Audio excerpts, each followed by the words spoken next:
Good afternoon again, and welcome to Healing the Divide, where we bring you news and politics not for the sake of discussion, but for the bigger picture.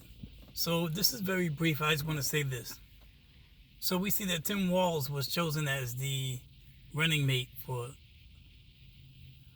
Kamala Harris. And you know that she is black and Asian, Jamaican descent and Asian descent. And no, I'm gonna I want to sit on the lead. Sorry about that. I got to hold the point. So they chose Tim Walz for her running mate. Do you realize we start with a man who's very qualified for the job, who is a white man, who is someone who's connected to different types of people from that background. He was carefully chosen because of what he brings to the ticket, what he brings to the equation and to the plan, to the campaign, and to running the country. So the people who took the time to decide that he's the person that should be chosen, they considered all the particulars with him. They considered the things about him that were different from her, right? Which is what? Diverse.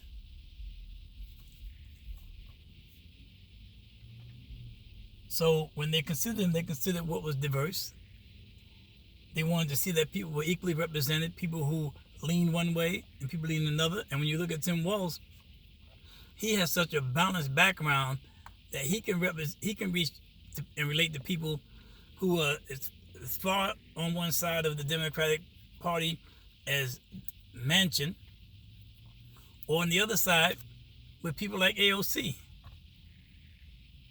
So giving everybody an opportunity to be represented, that's equity, and doing everything you can to unify the country, seeing that everybody is included, that's inclusion. So diversity, equity, and inclusion.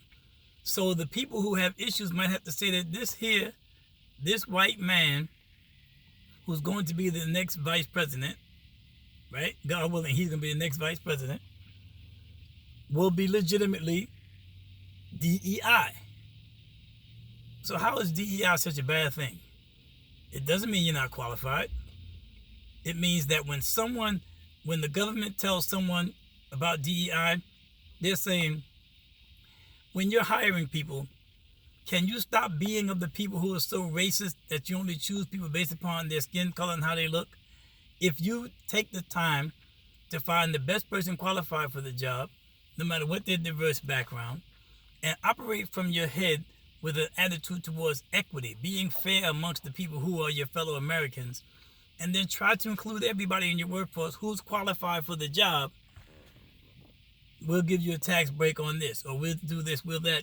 If you can rise above your tendency to stereotype or to be racist. That's DEI. It's not, listen, if you just choose any black person that walks up into the place, if you choose any woman that comes to the place, if you choose any person with a disability, if you choose any veteran, we'll give you so-and-so. That's not what the plan is. The plan is not saying, go ahead and hire a bunch of people just because. It's saying, be fair and choose the person most qualified and do your business a favor as well. Thank you for listening.